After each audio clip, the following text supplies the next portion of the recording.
Bom dia e bom dia. Convido os irmãos a abrir a Bíblia lá em Lucas capítulo 18.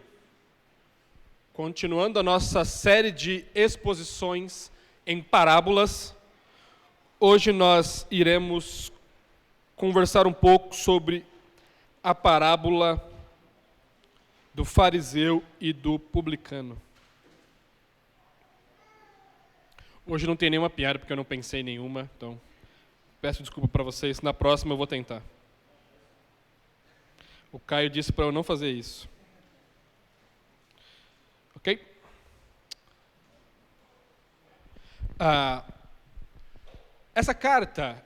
Essa parábola, ela mostra para nós alguns detalhes fundamentais para olharmos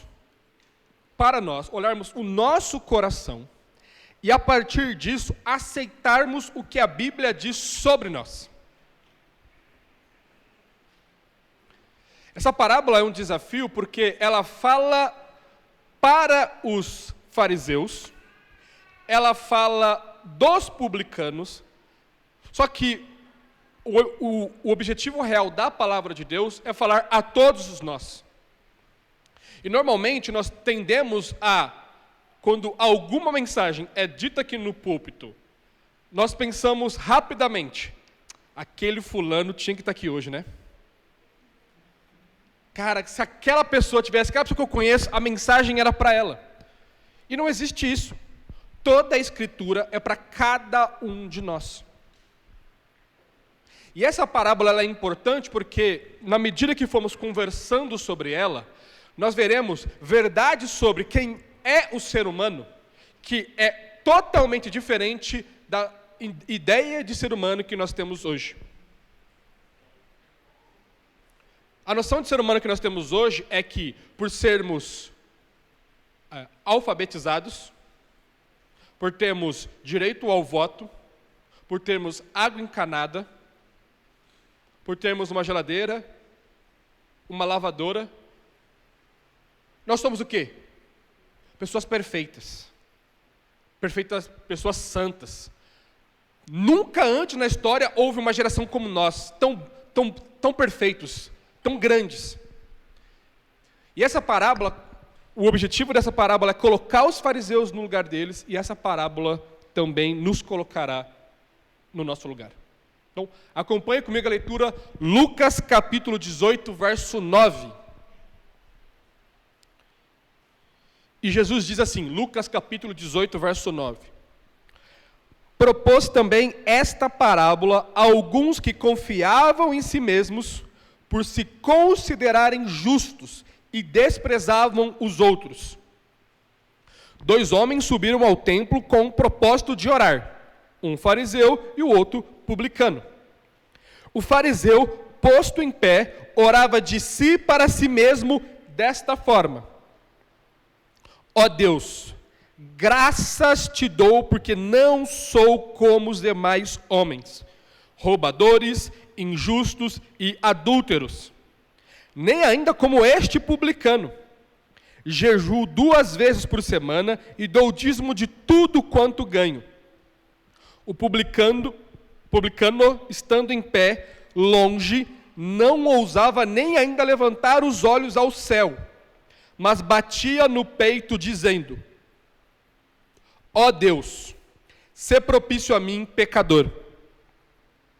Digo-vos que este desceu justificado para a sua casa, e não aquele. Porque todo o que se exalta será humilhado, mas o que se humilha será exaltado.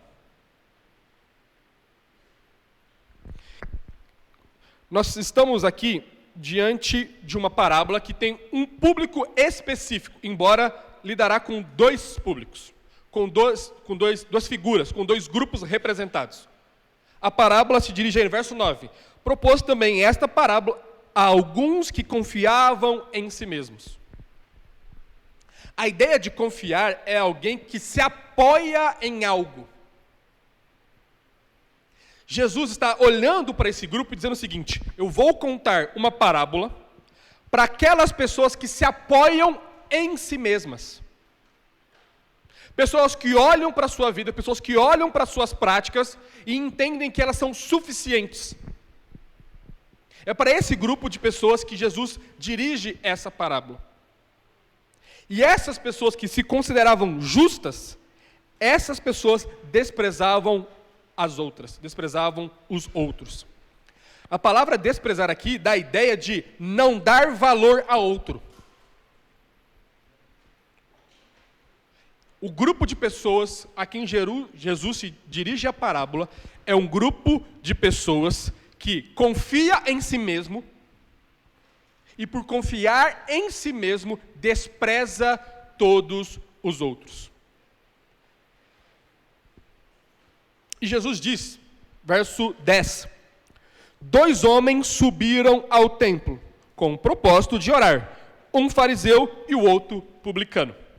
Se você acompanhar o livro de Lucas, se você acompanhar o livro de Mateus, você verá claramente que o grupo que Jesus mais combateu no primeiro século foram os fariseus.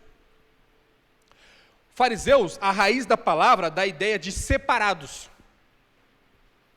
Eles entendiam que por conta das convicções, por conta das crenças, por conta das práticas, eles eram separados, diferentes, distintos dos outros. Os fariseus era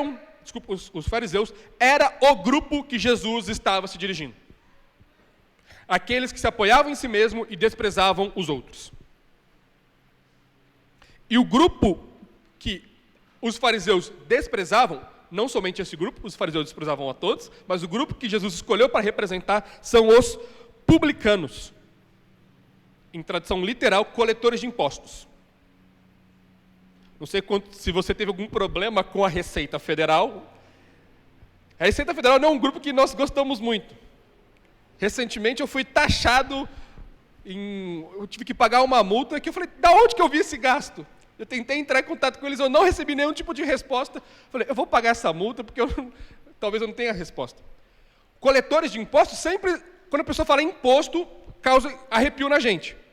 Só que nesse período era o seguinte, os coletores de impostos eram judeus, aqui no grupo dos fariseus, judeus que cobravam os impostos dos próprios judeus.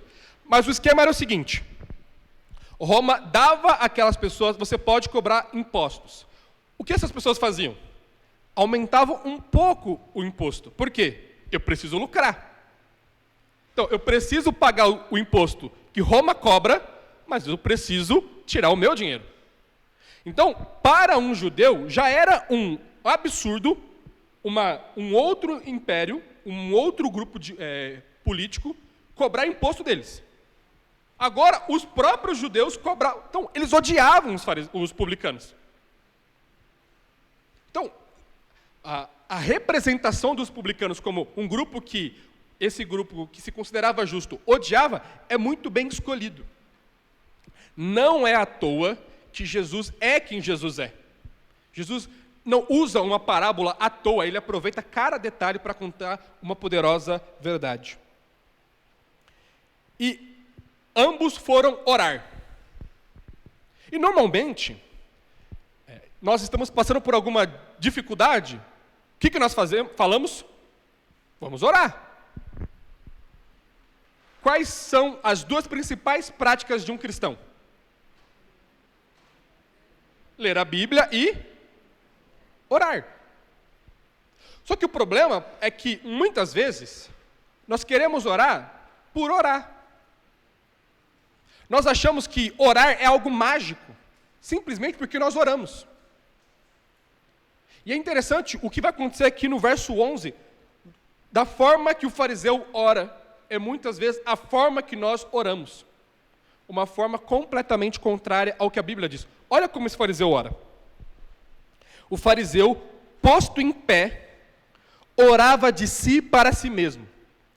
A tradução aqui, ela é muito boa, mas eu gostei de uma tradução que eu li, que é, ele orava para si mesmo. A preposição ali dá essa ideia. Ele cita Deus, Mas é como se Deus não existisse. Então ele ora para si mesmo. E ele diz: ó Deus, graças te dou porque não sou como os demais homens, roubadores, injustos e adúlteros. Imagine isso no Brasil. Você está orando aí do nada, e ainda bem que eu não sou igual a esse fulano. Você acha que daria algum tipo de discussão, briga aqui na igreja? E ainda não sou como este publicano.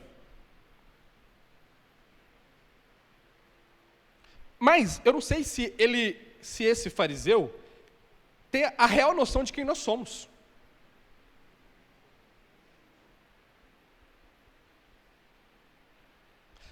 A percepção equivocada da religião daquele fariseu, a percepção errada que ele tinha de Deus e de si mesmo, levou a ele orar essa oração que é abjeta. Essa não é uma oração bíblica. Essa é uma oração que tem linguagem bíblica. Essa é uma oração que cita até Deus, mas de que bíblica não tem nada. Abra aí comigo, rapidamente, ou ligue aí, e passe rapidamente, Romanos,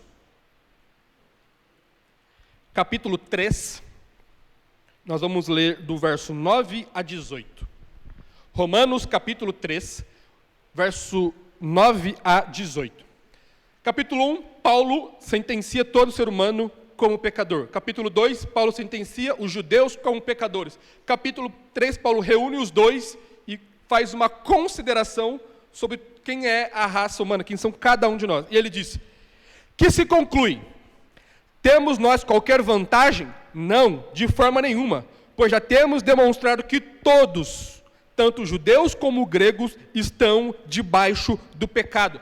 Como está escrito: não há um justo, nenhum sequer. Não há quem entenda, não há quem busque a Deus. Todos se extraviaram. A uma se fizeram inúteis. Não há quem faça o bem, não há nenhum sequer. A garganta deles é sepulcro aberto. Com a língua urdem engano. Veneno de víbora está nos seus lábios. A boca eles a têm cheia de maldades e de amargura. São os seus pés velozes para derramar sangue. Nos seus caminhos há destruição e miséria. Desconhecem o caminho da paz. Não há temor de Deus diante de seus olhos.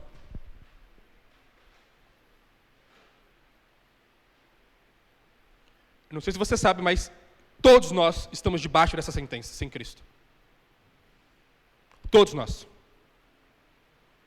Mas por conta da má interpretação do que a Bíblia dizia, o fariseu, considerando mais justo do que todos, ele orou dizendo: Deus, obrigado porque eu não sou como esse. Obrigado, Deus. Se fosse uma tradução moderna, ele utilizaria aquela frase da música do Roberto Carlos: esse cara sou eu. Eu sou esse cara perfeito. Eu sou esse cara que merece aplauso. Deus, me aplaude.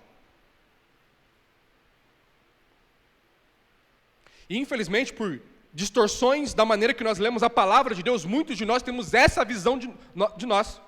Muitos aqui olham para as pessoas que estão lá fora, perdidas em engano, em miséria, e se consideram superiores a tais pessoas.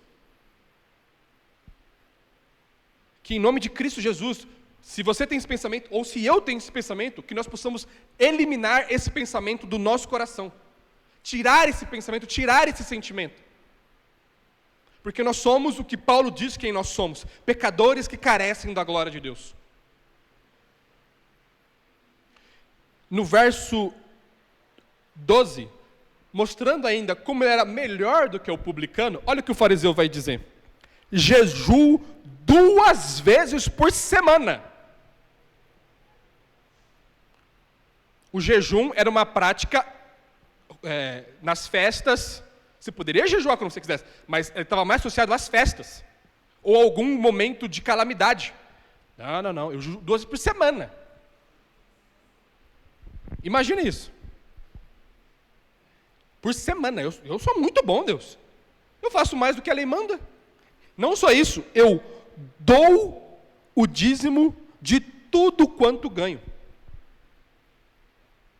Eu sou dizimista fiel, dou até mais.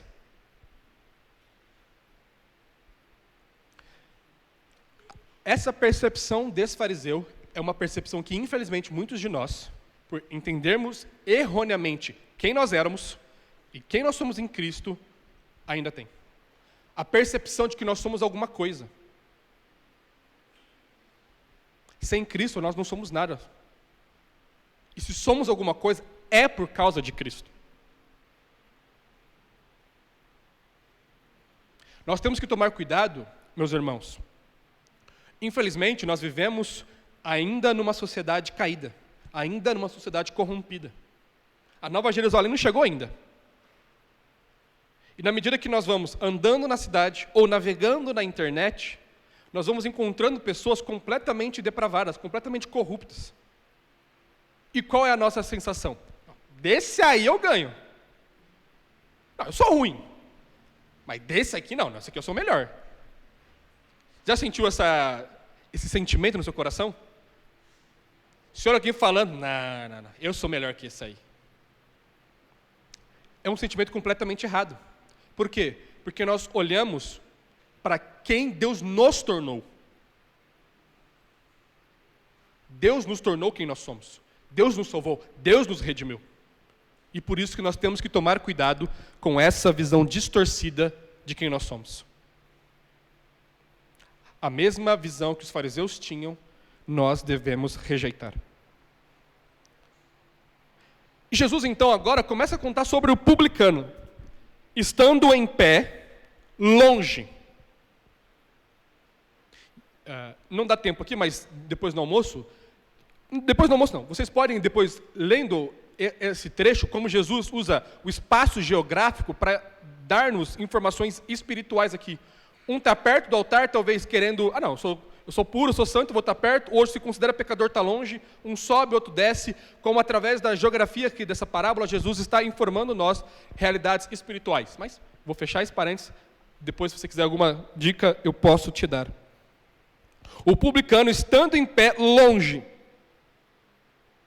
não ousava nem ainda levantar os olhos ao céu, mas batia no peito, dizendo: ó Deus, sê propício a mim, pecador. A ideia de bater aqui é uma ideia de arrependimento profundo. É a ideia de como se estivesse golpeando o próprio peito, em sinal de confissão de pecado, de reconhecimento de pecado. Uma confissão pública. Deus, eu sou pecador, sê propício a mim. A ideia de propiciar aqui é a ideia de Deus, perdoe os meus pecados. Deus, afasta de mim a minha maldade. Deus, derrame o seu sangue sobre mim.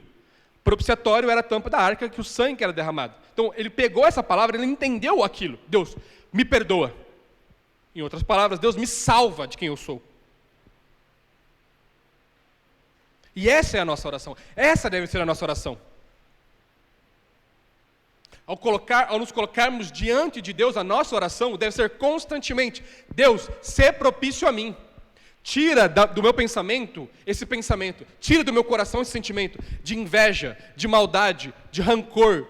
Tira esse ódio que está no meu coração. Tira, Deus, essa depressão da minha alma. Tira, Deus, essa tristeza dos meus olhos. Tira, Deus, por favor. Por quê? Porque eu sou um pecador e eu preciso do Senhor.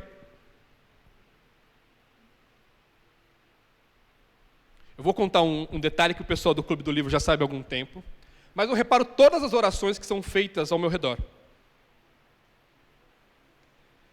Então, se eu chegar alguma vez em você, meu irmão, toma cuidado com essa oração, é porque eu reparei na sua oração e quero te dar um toque. Eu não fico julgando a sua oração, não. É porque eu simplesmente oro de olho aberto e oro em voz, oro no meu coração, dizendo assim. Mas algumas orações que eu já vi alguns irmãos fazendo aqui na igreja são assustadoras. Parece que você manda em Deus. Algumas orações que eu já ouvi me assustam. É como se a pessoa olhasse para Deus e Deus fosse o cartão de crédito dela, que ela vai passando sem se preocupar. Eu quero isso, eu quero aquilo. Deus, me faz agora. Uma completa deturpação de quem Deus é. Você é uma criatura, como você ousa falar assim com Deus? Orações que não têm nenhuma percepção de que ela é pecadora.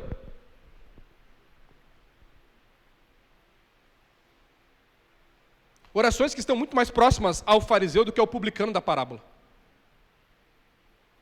Infelizmente, influenciados pela noção equivocada de quem é o ser humano e a noção equivocada de quem Deus é, muitas das nossas orações são completamente antibíblicas. Sabe por que talvez as minhas orações ou as suas não chegam ao céu? Porque elas não são orações. Ou você acha que o fariseu falou aqui é uma oração bíblica? Você acha? O que Tiago vai dizer para nós?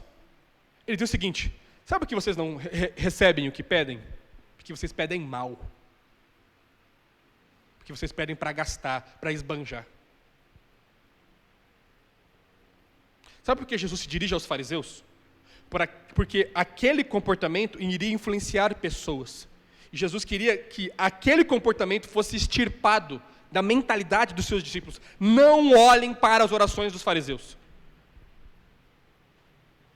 Ali existe o pior caminho da oração. Nós somos pecadores, meus irmãos. E quando eu e você nos colocarmos diante de Deus, talvez seja a melhor forma de começarmos. Deus, eu sou um pecador. Me ouça, por favor. Deus, me ajuda. Eu preciso do Senhor. Me ajuda. E não gritar, eu determino. Quem você é para determinar alguma coisa para Deus? Eu quero na minha hora. Já ouvi alguém, não nessa igreja, que disse assim para mim: eu coloquei Deus à prova. Você colocou Deus à prova? Eu falei, eu coloquei. Eu falei, você tem sorte que Deus não te queimou ainda, meu querido. Como você coloca? Quem você pensa que é para colocar Deus à prova? Quem você pensa que é? Você é um pecador miserável. E que graças a Deus você foi salvo. Quem você pensa que é para se dirigir assim a Deus? E, para fazer um parênteses aqui, ok? As nossas orações também, elas estão começando a ser carregadas de informalidades. Eu não estou falando que você tem que orar, ó Deus, excelso, Criador do céu e da terra, e começar com todos os atributos de Deus para você fazer seu pedido. Mas por conta dessa informalidade, muitas das nossas orações parece que Deus é um moleque que a gente conheceu na rua. É alguém que a gente não tem nenhum tipo de relacionamento. É alguém distante. Deus é o Senhor do universo. Quando você for orar a Ele, eu peço para você, tenha reverência. Eu não estou falando que você tem que usar uma linguagem culta, não é isso. Mas cuidado com o excesso de informalidade que faz com que talvez você despreze Deus ou se dirija a Deus de uma forma inadequada. Deus não é seu brother. Deus não era sua sister. Deus é Deus. Fechando parênteses. Jesus então faz uma conclusão sobre esses dois personagens. E ele diz: digo-vos que este desceu. Este quem? O publicano.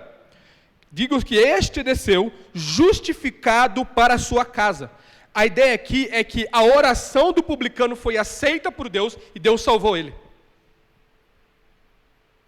A oração de chegar até Deus e falar: Deus, eu preciso do Senhor, Deus aceitou e ele foi salvo aqui na parábola.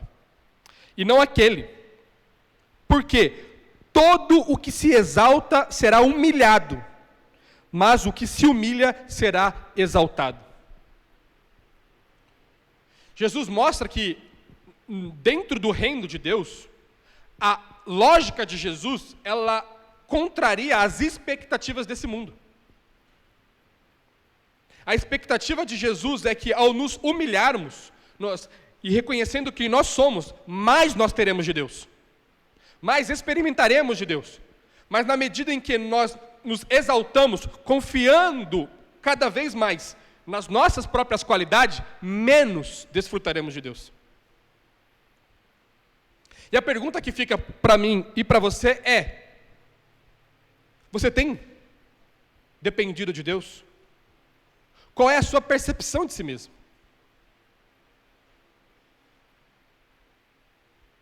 Você se considera um pecador que carece da graça de Deus? Alguém que, salvo em Cristo Jesus, precisa do Espírito Santo para viver diariamente para Ele? Ou você agradece a Deus dizendo que você não é igual esse pessoal do metrô?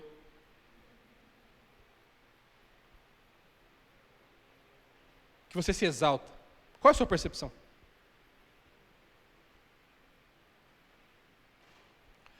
Nós precisamos olhar para essa parábola, e a parábola anterior que o Isaías expôs aqui, e vermos nessas parábolas como Deus lida com esse aspecto da oração. Cuidado com as suas orações, meus irmãos. Muito cuidado. Talvez você esteja orando a um Deus que não existe.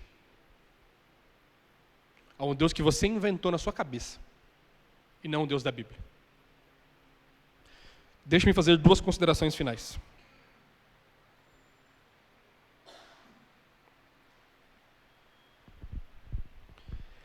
Devemos tomar cuidado com o nosso tempo na igreja.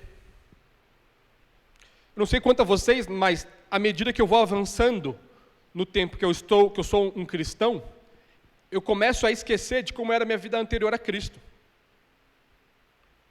E eu começo a não entender porque os pecadores que, entenda bem o que eu estou falando, que não são como eu, fazem isso. E essa semana eu comecei a pensar, falei, cara, esse é um pensamento do fariseu. Como esses pecadores lá fora fazem isso? Como podem? Esse é um pensamento de um fariseu. Na medida que a gente vai avançando, a nossa sensibilidade à queda do homem lá fora, ela diminui. Embora nós tenhamos contato com pessoas que não são cristãs, nós começamos a olhar para nós mesmos e passamos a olhar exclusivamente só da nossa história para frente de Jesus, e não a anterior. Ou por estarmos dentro da igreja, desde pequenos, nós não conseguimos literalmente compreender como as outras pessoas, nossa, as pessoas pecam lá fora. Sim, meus irmãos, é o que a Bíblia diz. O tempo na igreja, se eu pudesse voltar atrás, eu gostaria de ter nascido, crescido a minha infância, adolescência na igreja. Sim. Mas em muitos casos, o tempo que nós temos na igreja, desde pequeno ou após nosso batismo, ele pode ser prejudicial, porque muitas vezes nós entendemos que isso aqui é religião, que isso aqui é cristianismo. Isso é parte do cristianismo. Vir à igreja é parte do que é ser cristão. Ler a Bíblia é parte. Orar é parte. Mas nós precisamos constantemente olhar para o nosso coração e constantemente confessar a Deus o que esse publicano faz. Deus, sê propício a mim, pecador. Eu preciso do Senhor. Podemos ter a mesma atitude desses fariseus se acreditarmos que a salvação veio até nós por conta de nossa bondade. Começamos a olhar, eu não mato ninguém, a gente sempre começa por esses pecados mais graves, né? Não, eu não mato, eu não roubo ninguém, tranquilo, mas e os outros pecados? Fofoca, mentira, temor a homens, esse a gente nunca começa, né? A gente começa pelos maiores, não, o pessoal lá fora comete esse, e aqui a gente acaba escondendo os nossos pecados. Essa avaliação constante que nós precisamos fazer, ela vai mostrar a nós que nós precisamos de Deus constantemente, meus irmãos.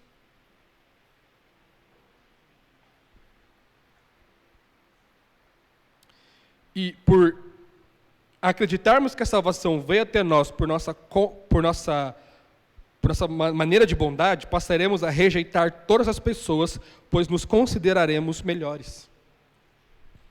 E esse é um problema que muitos de nós estamos tendo.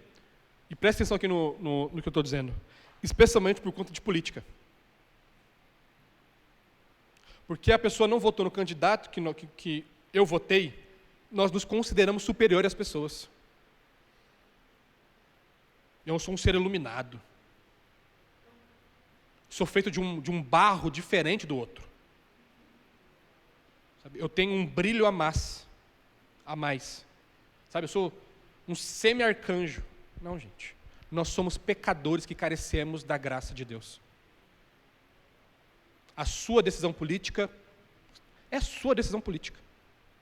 Não te torna nem pior, nem melhor. É só a sua decisão política. Mas nós estamos fazendo com que essa percepção pecaminosa do mundo invada a igreja e muitas das nossas decisões são pautadas nisso. Não vou me relacionar mais com aquela pessoa, não. Por quê? Ela votou diferente de mim. Pois é. E se Jesus votasse diferente de você? Não, mas é Jesus, eu amo Jesus. Faça-me o favor, né? Temos que tomar cuidado. Nós não somos melhores do que ninguém. Talvez se o fariseu orasse, Deus, graças eu te dou porque eu sou salvo, perfeito. Só que ele não para por aí, porque ele se considera superior às pessoas. A segunda consideração. Nossas orações precisam ser verdadeiras.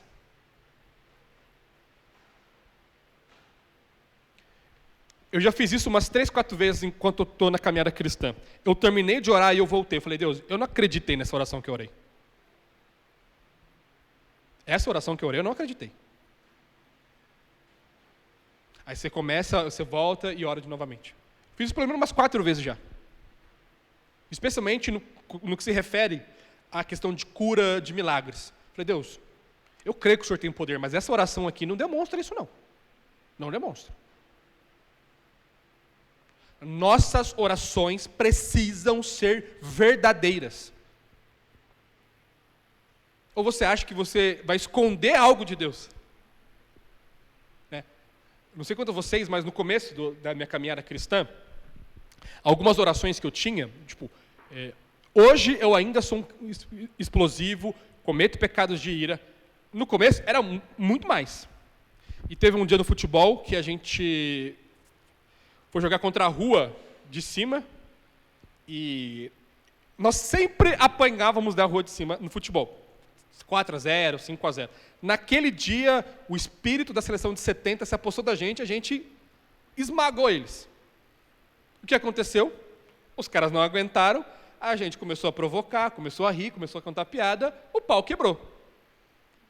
E o que eu fiz, em vez de ser um pacifista, como eu disse aqui na EBD, eu parti para cima também, então, vou bater, vamos bater. Eu lembro que eu dei uma...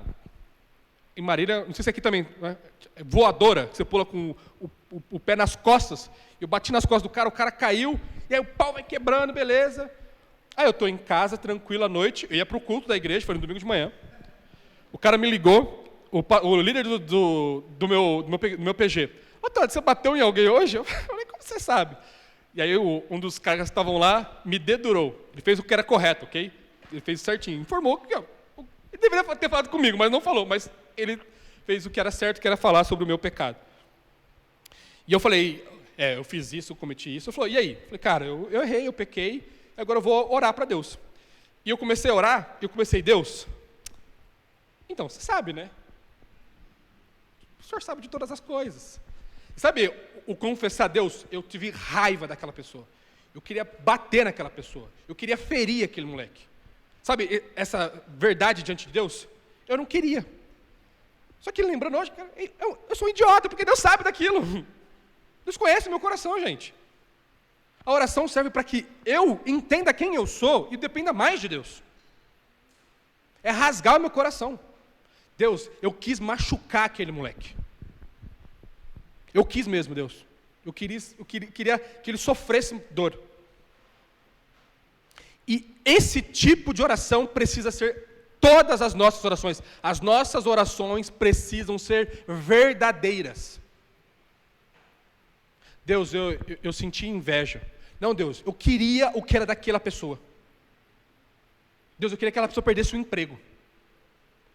Deus, tenha misericórdia de mim. Deus, eu queria o mal daquela pessoa.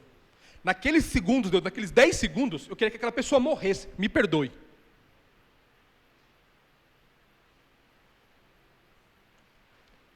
As orações verdadeiras são as orações que Deus vai responder.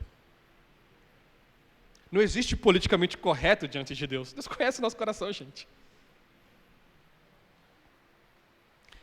Uma das orações que nós mais amamos é quando Davi faz o quê? Ele rasga o seu coração diante de Deus e conta o pecado dele com Batseba. Ele abre o coração. Deus, eu fiz isso, eu fiz aquilo, eu desejei, me perdoe, Deus. Nós amamos a oração de Jesus lá no Getsemane. Ó Deus, se possível, passe de mim esse cálice, mas seja feita a sua vontade. É uma oração profunda. Jesus está dizendo, Deus, esse é o meu coração nesse momento.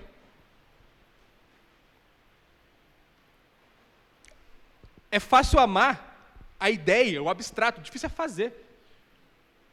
E nós precisamos olhar para esse publicano aqui, e essa oração ser base das nossas.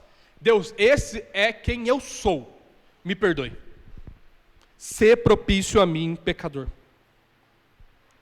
Eu tenho certeza, pautado no que a palavra de Deus diz, que a nossa comunhão com Deus será melhor, mais profunda, mais real, mais verdadeira. Porque nós vamos entender que nós precisamos de Deus. Muitas das nossas orações, nós já vamos orando, já pedindo desculpa, já falando que nós consertamos, que nós estamos bem. Não, gente. Só vá até Deus e diga o que esse publicano disse. Deus, se propício a mim, pecador. Eu vou orar e na sequência o pessoal do louvor. Deus, eu gostaria de agradecer ao Senhor pela salvação que há em Cristo. Essa salvação me permite viver uma nova vida. Essa salvação permite que a nossa igreja aqui reunida viva uma nova vida. E como uma nova vida, Deus, o Senhor nos dá uma percepção de quem nós somos, pecadores miseráveis que merecem a total destruição no inferno por toda a eternidade. Mas em Cristo Jesus nós fomos libertos, Deus, desse destino. E por isso, Deus, nós imploramos que o Senhor nos dê constantemente, diariamente, pelo poder do Espírito, a correta percepção de nós mesmos. Nós precisamos do Senhor. Ajuda-nos, Deus, a olhar para as pessoas que nos cercam com um olhar de misericórdia, com um olhar de amor e não um olhar de soberba. E ajuda-nos, Deus, a, diante do Senhor, abrir verdadeiramente o nosso coração, contando ao Senhor todos os nossos medos, pecados e anseios. Ouça a nossa oração, Deus, porque precisamos do Senhor. É isso que imploramos em Cristo Jesus. Amém.